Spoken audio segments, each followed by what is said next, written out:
In this video we will learn about the clearing system of RBI. So what is a clearing system? The clearing system in the RBI refers to the process through which interbank transactions, like checks and electronic funds transfers, are settled and cleared. It ensures the smooth and efficient transfer of funds between banks and helps in the final settlement of payment obligations. The clearing system involves the exchange of payment instructions and the settlement of funds between banks. This transfer of funds between banks needs to be processed and settled through the clearing system. What's a clearing house? It is a financial institution formed to facilitate the exchange of payments. When we write a check, the receiver of the check deposits it into their account.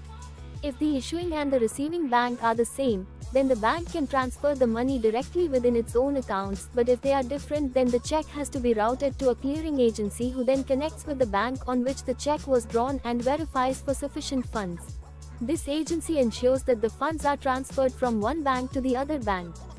There are 860 bankers clearing houses in India, of which 840 are managed by State Bank of India and its associates, 14 by Reserve Bank of India, and the rest 6 by nationalized banks. Now let's know what is the clearing process. The clearing process begins with the deposit of a check in a bank. The check is then delivered to the bank branch where it is drawn. The check is passed for payment if the funds are available and the banker is satisfied about the genuineness of the instrument.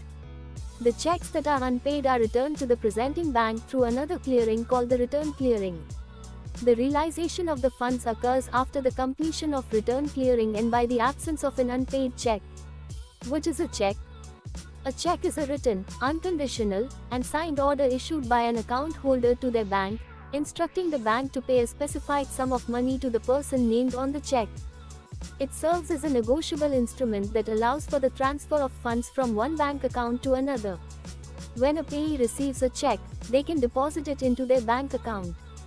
The payee's bank will process the check through the clearing system, and the funds will be transferred from the drawer's account to the payee's account.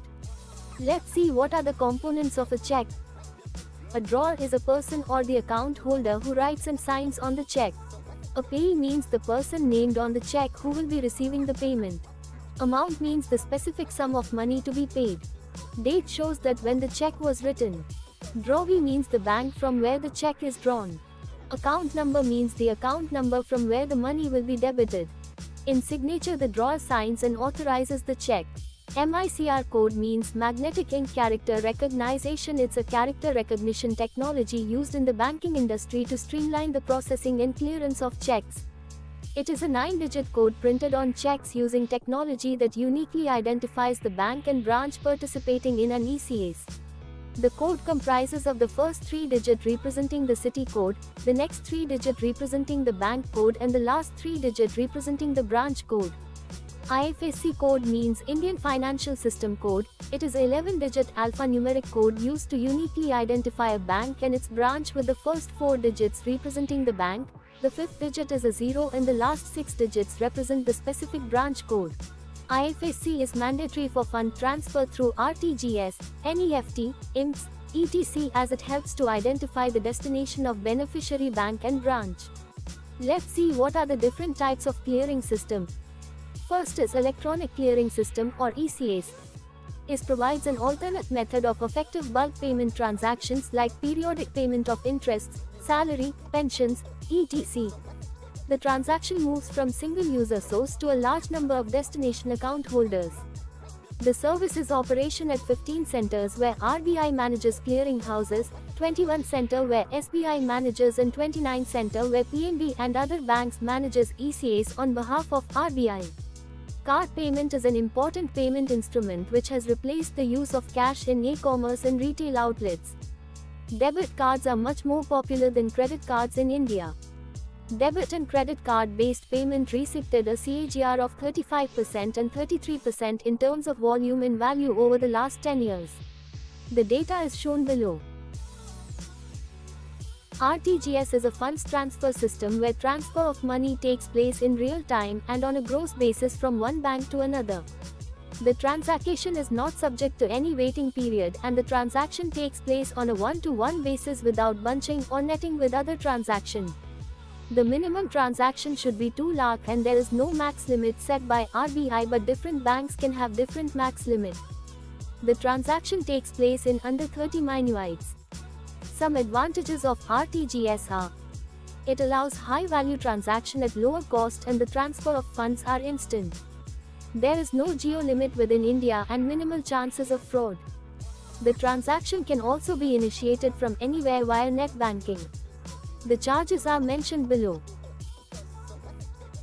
NEFT means National Electronic Funds Transfer. It is more secure for doing a one-to-one fund transfer by the individual. This system provides for batch settlement at hourly intervals, thus enables for a near real-time transfer of funds.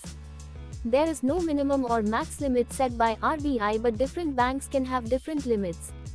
Generally the transfer takes 2 hours, but sometimes can take up to 24 hours. Some of the advantages of NEFT are: need not visit a bank for transferring the money and there is no geo limit within India.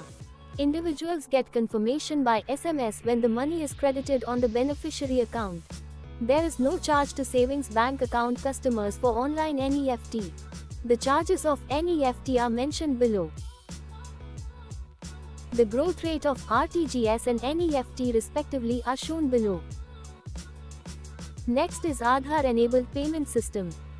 It allows for online interoperable transactions at micro ATM through the business correspondence of any bank using Aadhaar authentication. Under this system, Aadhaar number is used to identify the beneficiary and also to authenticate transactions. The biometric-based authentication is done by UIDAI. Fast payments has 2 key features: their speed and continuous service availability, where transmission of the payment message and the availability of final funds to the payee occur in real time or near real time and are available on as near to a 24/7 basis as possible.